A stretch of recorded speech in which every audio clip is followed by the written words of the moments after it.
Mike. Hi, Jeff. How are you today? Really well. Very well, very well. Good. You look very comfortable. And what's that behind you? The bond desk, I'm assuming. This is our trading floor. This This is is your our bond desk. We manage here in Merrimack, New Hampshire, almost $2 trillion off of this trading floor. Wow. Wow. And we can see it happening and the action in the background. There's sort of a question after the volatility and seeing a rush into bonds, people concerned if the whole idea of bonds and stocks being correlated, which is not the purpose of a 60/40, I guess you'd say, was transitory. Was that a transitory thing? Can we begin with you, Jeff? Well, sure. So in a way, it was transitory. We had a confluence of things happening in 2020, 2021. A lot of it, we had monster fiscal policy that unfortunately in the US stimulated into a full employment economy. We didn't know they were full employment at the time, but it was pretty clear it's full employment. So the price level started moving. And then you had the Federal Reserve at near zero rates. And so the combo of very stimulative monetary policy and a monster sort of Keynesian stimulus that didn't need to go anywhere led to inflation. And it looked like bonds were co-integrated, if you want to look at it, with stocks. For sure, for sure. And Michael, coming out of it looks like we're walking into the easing cycle pretty quickly here into September. We're not actually in it, but almost no one believes that it won't begin. What then in terms of the correlation? It should again end, or do you expect it to have some wobbles as we normalize here? Yeah, so it's going to end. And I do think stocks and fixed income securities will be inversely correlated again, and the benefit of a diversified portfolio will once again exist. And the 60/40 is not dead. Long live the 60/40 or a diversified portfolio. But we may have another period of positive correlation, but this is the kind that nobody's going to complain about because stocks and bonds are both appreciating at the same time. And when does that happen? That happens when inflation is coming down towards the Fed's target. It happens when the Fed's reaction function is to become less restrictive and starts to get easier. So we're getting the inverse, where 2022 was a complete reset in yields. We call that the nowhere to hide year. You couldn't own anything. You were underwater in just about every asset class. 2023, 2024 looks like everything rallies. So both stocks and bonds are appreciating. We will get to the point where the Fed reaches a neutral rate. We will have more balance. Whether that's 3, 4, 5, or 6 cuts from now, we'll see. We'll see how the data comes in.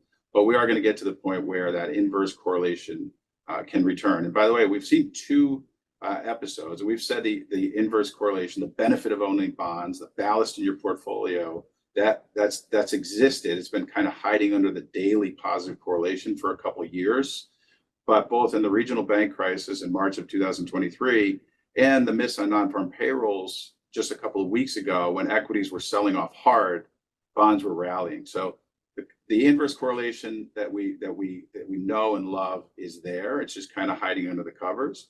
But I do think the positive correlation is a transitory effect.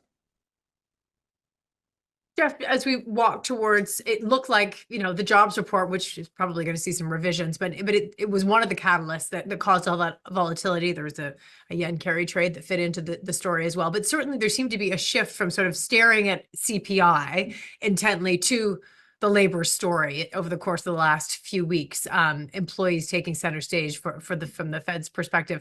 Can you just speak to that? Like, what are we watching there? What are they watching there? What are you watching? So if you're the Federal Reserve, you have the dual mandate. So you have inflation on one hand, jobs on another.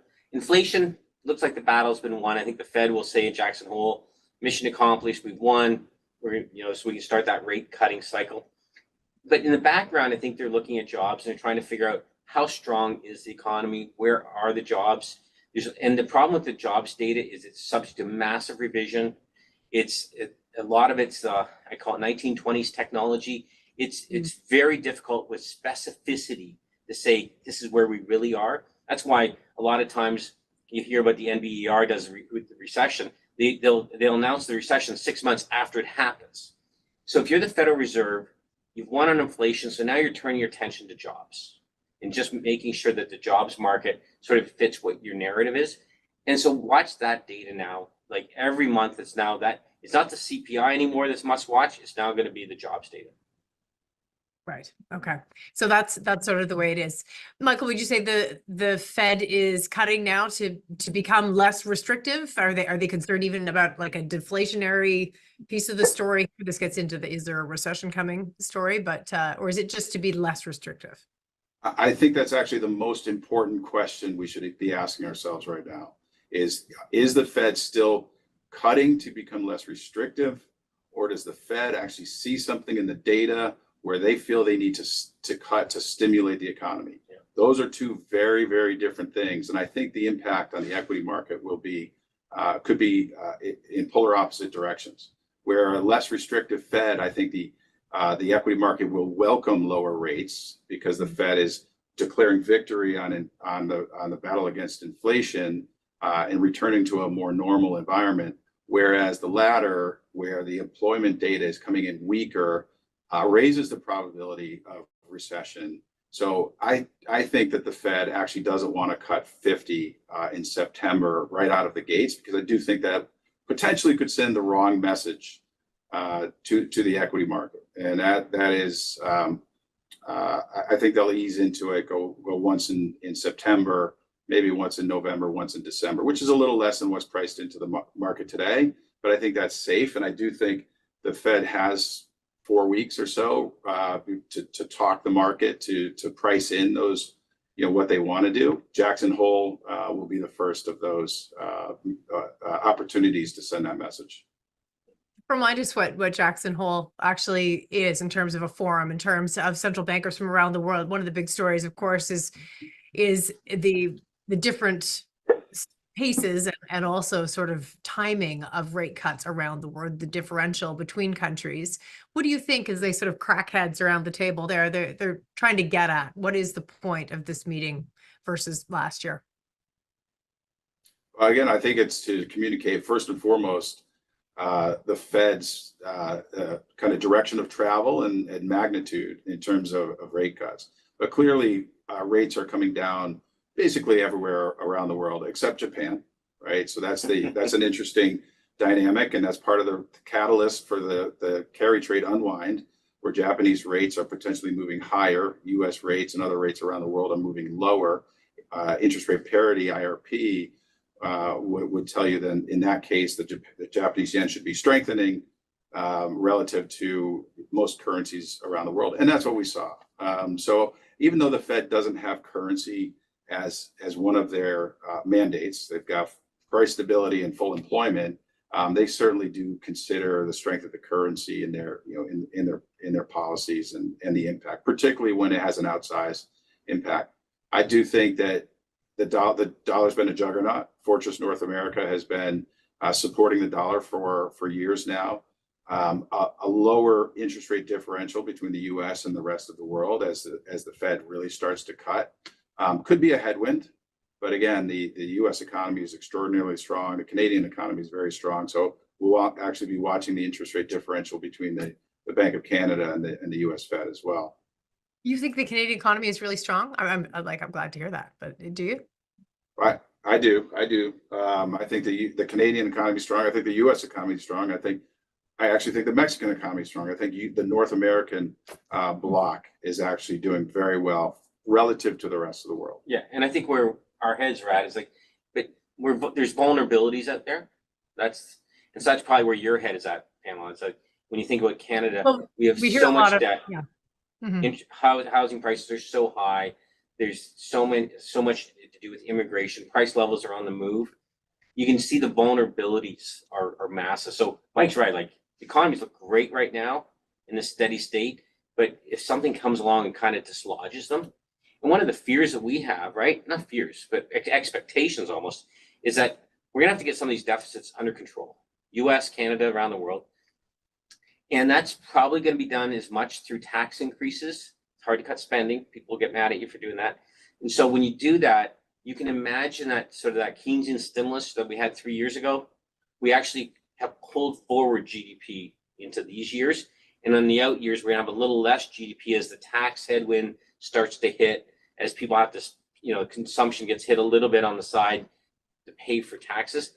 and to start reducing the deficit. And so when we think about those vulnerabilities, it's that debt paradigm, it's housing prices, they're all front and center. But like Mike said, for the here and now, the economy seems okay. Which is part of the reason we're still pretty excited about the bond market. Yeah. Is, there are vulnerabilities, and we saw it 2 weeks ago in the US, and there is leverage in the system. Yes. Not as big as it was in, say, 2007, but there's still leverage in the system. So any of the vulnerabilities that expose themselves, there could be volatility in the equity markets. And again, that should be great for the bond market. So what did you see out of that volatility? I mean, I think you've mentioned before, if we go back to the mini banking crisis, March of 2023, and then this volatility event, it showed that bonds is where people went to hide, when you're concerned, that's where they went. You expect that to happen again. What ultimately are you seeing in terms of flows? Is it sort of people got spooked and went into the bond market? Are you watching that as a phenomena? We've seen tremendous flows into the bond market, broadly and here at Fidelity. And I think you remember at the beginning of 2023, we wrote the white paper. If you don't love bonds today, you probably just don't like bonds. We all quote that. That's basically viral. It is true. It was true then, and it's true now. Yeah. And we talk about double-digit returns in the bond market and the potential for outsized returns and the potential for ballast in your diversified portfolio, and we're seeing it. I mentioned that we've had a 10% or 12% return in multi-sector bonds since September. We don't, people don't pay as much attention. I think they're focused on the equity markets, but we're getting it, and we haven't really had a full retracement in yields. So yields are still high. The forward-looking returns still look compelling, and our scenario analysis still says that a double-digit return is a high probability event based on the market and our portfolios. Yeah, and can I just step back? That when we think about that Japanese event, so that carry trade falling apart and the volatility spike of a few weeks ago, a lot of what happens in carry trades, that's code for someone's got leverage on, and as soon as the carry trade starts going against you, you have to post collateral. And what is acceptable collateral? If you're Canadian, it's Government of Canada bonds. If you're American, it's treasuries. So one of the reasons collateral treasuries do so well anytime something breaks is because the client's forced to go buy that collateral and post that margin at the bank. And everybody on the call here knows this stuff. And so when you see something like the carry trade that's been there for so long, even a piece of it starts to unwind, what you're really watching when treasuries rock and roll is collateral getting posted. Right. That's fascinating. What else on that? I mean, is there more to go on that? We've heard that actually that was the big move and it did unwind, but you wonder. Yeah, so I think the hard part with knowing how big the carry trade is you have to ask yourself, how far will the Japanese government or the Bank of Japan go in terms of raising rates? So right now they had YCC for decades, it seems like. The Bank of Japan owns over 50% of the Nikkei. You think about that. So this was quantitative easing run amok, right? And so now you have a new governor, Governor Kuroda retired. The new governor's trying to find his way through. And so like any good government, they'll go slow and ponderously, and because they're scared. They're not really sure if I touch this, what will happen next, right? And so, but you can almost, like Mike was saying, take to the bank that the Bank of Japan has to raise rates to some level that is market clearing, not government cleared. And how does that process look? I think what we saw a few weeks ago is the Bank of Japan goes, ooh, better not touch that for a while. But so keep an eye on that. And so that those carry trades are vulnerable. Okay. Okay. So they are still, I mean, it's a possibility that they're still but it's still monstrous. No, you basically started the carry trade unwind. It's massive still. Because think about it. If you have a carry trade on, where do you go? You want to, other than delever. U.S. Treasuries. A carry trade is pretty structural for a lot of investors. And there's still a massive interest rate differential. Yeah. Yeah, borrowing yen is still the cheapest funding vehicle out there. Yeah. So, it's just too tempting. Yeah. So, but that means, if investors do reestablish the carry trade, even if most of it was unwound and we have no idea, then it's, we're vulnerable to another shock again. And maybe the first one was a tremor and maybe the next one is the earthquake, who knows, we'll see. Don't know. Yeah. So what is speaking of unwinds, tell us a little bit about the steepener that we sort of expected to work soon, the idea of the inverted yield curve, which has been there for some time. Let's talk about unwinds, positioning, where you see some of these things that have been in the market for some time now, actually. Yeah, the steepener, so it's interesting. The steepener was always a sign of, this is a bit of a tangent, but steepener was a sign of an impending near-term recession.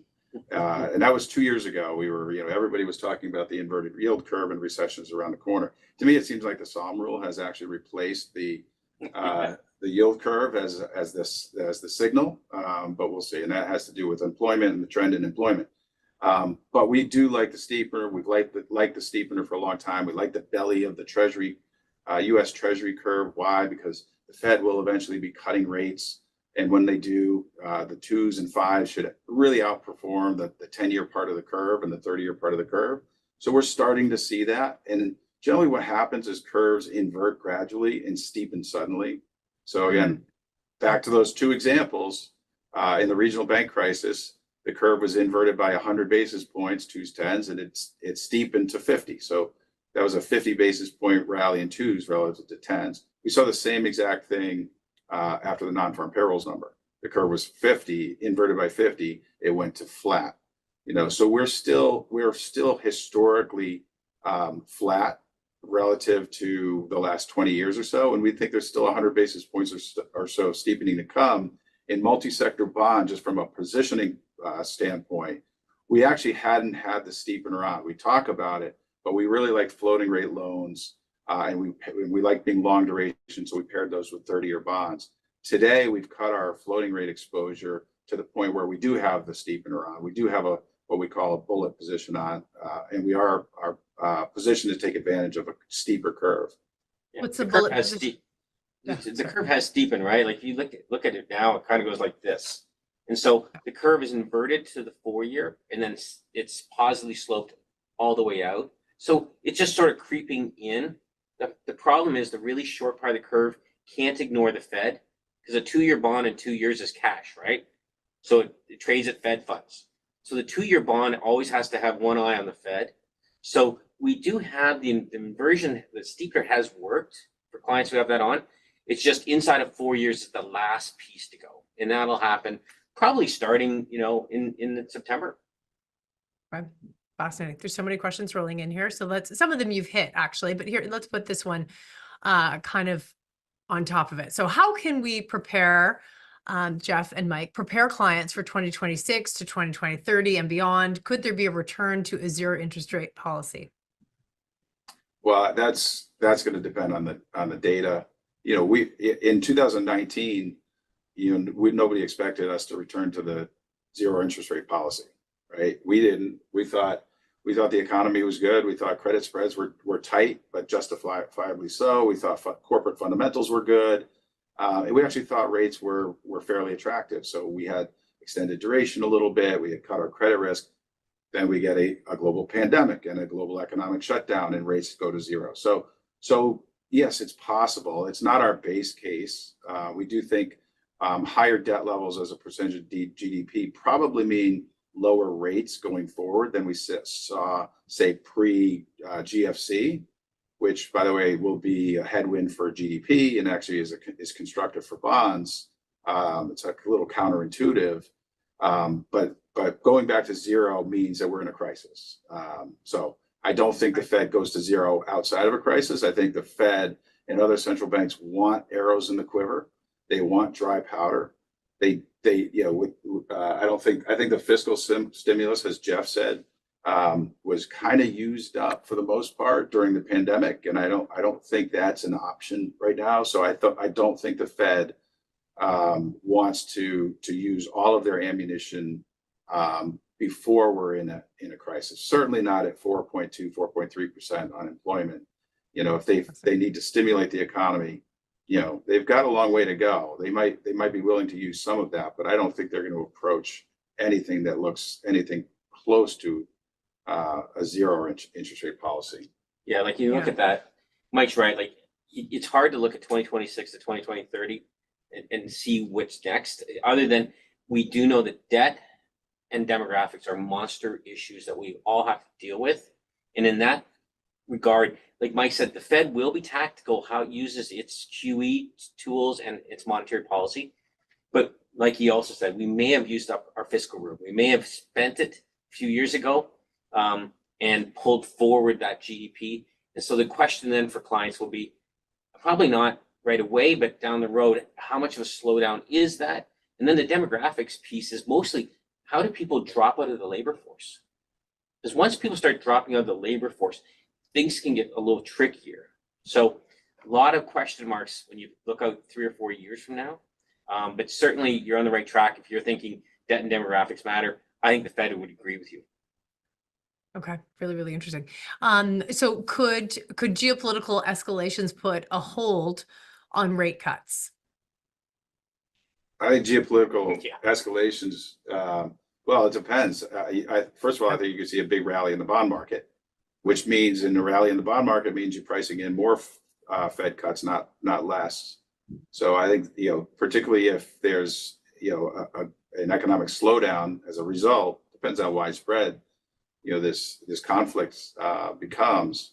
But yeah, it could actually accelerate Fed cuts and certainly would be good for the bond market, probably not for the equity market. I don't know if you have a different view, but that's how I would. Mike's right. And I don't think it's investable for clients. Like, I know it's out there. There's always bad stuff happening globally. Always. Pick any period in your history. And so, like Mike said, you kind of have to see what it is and tactically make it a choice. Most events, though, big events, are treasury positive. Right. Treasury that is, I feel like that needs to go viral. Most events are treasury positive. Okay. This is, so I feel like maybe there's a bit of a bubble that we all think the Bank of Canada is going to go ahead and do another rate cut because they kind of told us they have, but there's always a possibility that that's not it. So this question goes to it. How real is the possibility of a Bank of Canada rate cut in September, and how might it impact the stock and also bond markets? My personal view is it's really likely to get a Bank of Canada cut. Again, 25. If you're the governor of the bank, you feel like you're watching housing starting to rumble. Refinancing risk is a clear and present danger to the Canadian system. Having said that, you're also not trying to stimulate housing prices to jump higher. So you kind of got this dance going on where you want to take away refinancing risk to some extent to Canadian households, at the same time not lead to a surge, like a monetary policy surge that sort of stimulates the economy and jumpstarts housing prices again. It's a very tricky situation. But I think, yeah, dial in one for the Fed at the Bank of Canada in September. And the other part of this is just, if the Fed goes in lockstep, then the governor doesn't have to worry about the Canadian dollar getting too weak. Yeah. Right. Interesting. Yeah, because that's always been sort of just watching it drop like a rock is a concern. Fantastic. Okay, so with all of this, give us a bit of a sense of positioning. There is a question in here, what have you sold down? What have you lessened your exposure to? Here's a question. What are your thoughts on leveraged loans versus high yield? High yield's kind of held up. Where are you lessening and adding? Give us a sense of the positioning. Yeah, so we did reduce our leveraged loan position. Still like the asset class.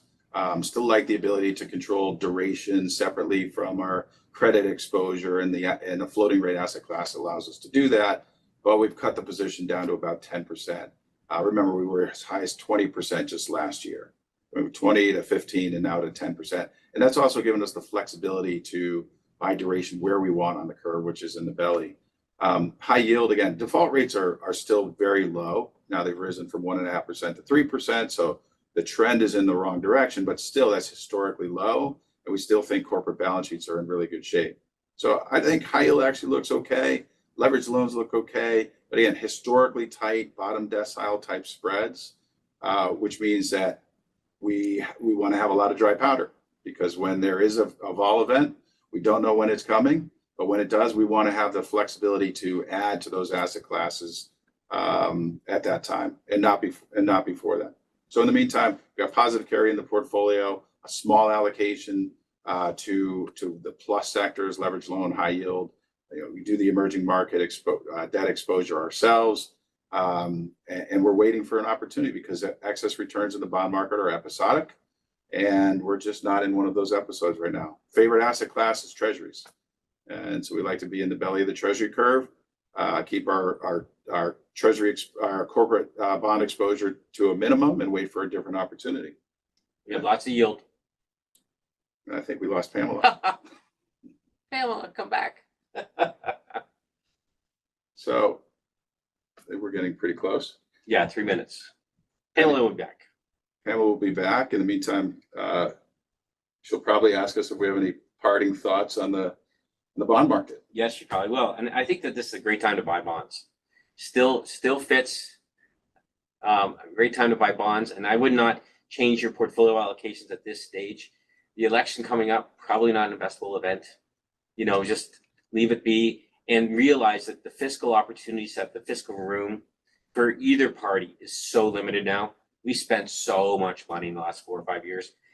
We've bought forward a lot of GDP, and it's going to be a factor into the future. Again, it's not cats and dogs living together, that kind of thing. It's just more, slower growth than you might otherwise want. And just keep in mind that yields and fixed income across all asset classes are still at historic highs. We're still in the top quartile in terms of the yield that you can earn on most fixed income asset classes. In a multi-sector bond fund, we're placing our bets in the risk-free part of the market. So U.S. Treasuries, we've taken our credit risk down. There's still some great idiosyncratic ideas. So our analysts are still turning over stones and finding ideas. The same thing you hear from our equity portfolio managers. We're still looking for great credit stories, but we've really taken the risk in the portfolios down, and we're waiting for an opportunity. We still have the beta to the fixed income markets, but we've really taken our risk down, and we'll take it up when the bond market presents the opportunity. But we're not trying to squeeze blood from a stone.